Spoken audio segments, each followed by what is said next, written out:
December 2nd. A couple of quick images from LASCO C2 today. Still getting a lot of solar activity. Notice that blast out the top and the right, and ISON has left from the top. Now, these images of ISON before perihelion are giving us a look at the debris trail, kind of looking at it closer and see what we can see. And you can see there's some particles in it. But that tail that we just saw happened after the X-flare. Look, on Halloween, ISON had already crossed the Earth's orbit and had crossed Mercury's orbit before the flare on the 19th. And that's the location when the flare hit it. So we had the wider tail, it's 250,000 kilometers wide, about 4 times wider than what we see here. Plus, a lot of stuff got blown back on the 19th into the orbit of Mercury and Earth, guys. Now, this is some of the last images as ISON left the CRO2. Now, these are side views from Secchi A, so we get a pretty good look at it. Just going to step it through and enlarge it and give you some enhancements. Here, notice that wave, that's a solar flare that has hit ISON, and it was almost like it was trying to hold together at that point. And you see as that solar flare come across it, seems to shatter it. Now, I've got some close-ups of this last images as it's departing, just in different filters and all, trying to get it down to knock as much glare out and to be able to increase it. You're starting to pixelate out here, guys, to kind of give you an idea of what we're looking at from the side. Now, it's going to be coming over us, and we're not going to be seeing this view. Again, this is Secchi A on the other side of the sun. But there appears to be objects tumbling. This is getting wider.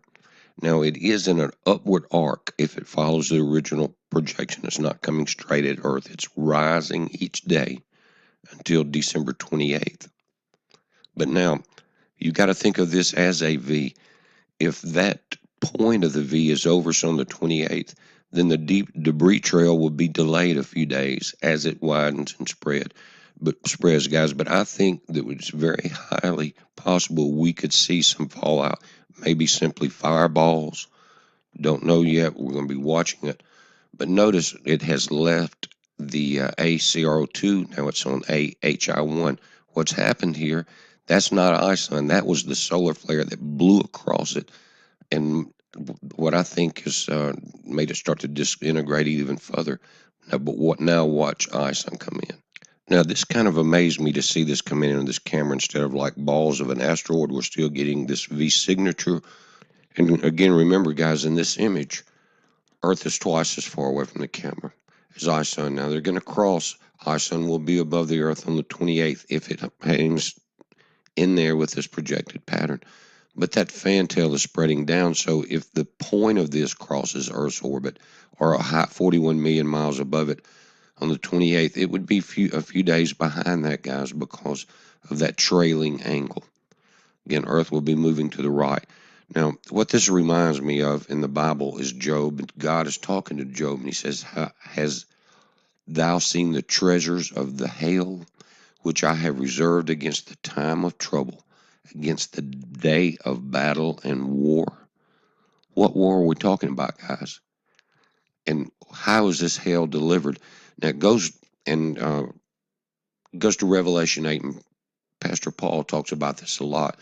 But it's talking about the smoke of the incense which came from the prayers of the saints ascended up before God and out of the angel's hand. And the angel took the censer and filled it with the fire of the altar and cast it into the earth. There were voices and thunderings.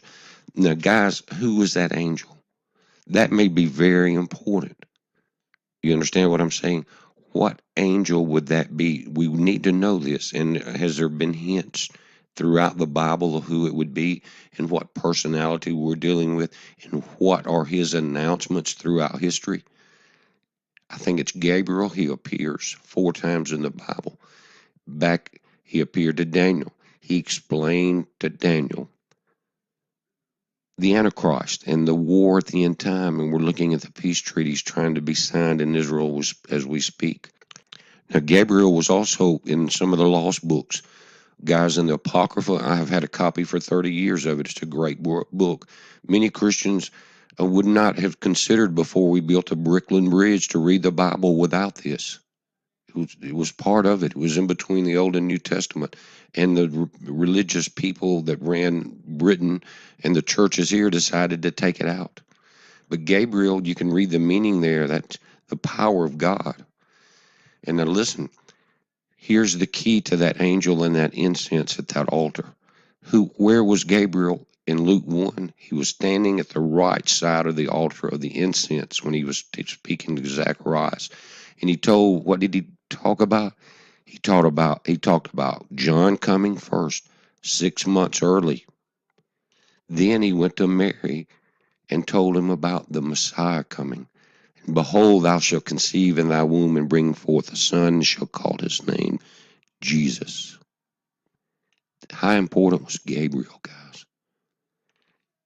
How important. And back here, guys, in Enoch, pause any of this and you read it. He's the one that God sent down at the flood to destroy the fallen angels and the mixed breeds and the watchers. You understand what I'm saying? The fallen angels. Gabriel destroyed the wicked during the flood. Look, check this out. He explained the end time prophecy to Daniel, announced the conception of the Messiah, and I think that's him standing there. He is considered in a lot of the Orthodox religions to be the commander and God's general in heaven. And that's why I think it's important to research and find out, why did he say to Zechariah, why was it important that he was standing by that altar of incense? It was for us to study and prove ourselves approved, guys. Be safe, heads up.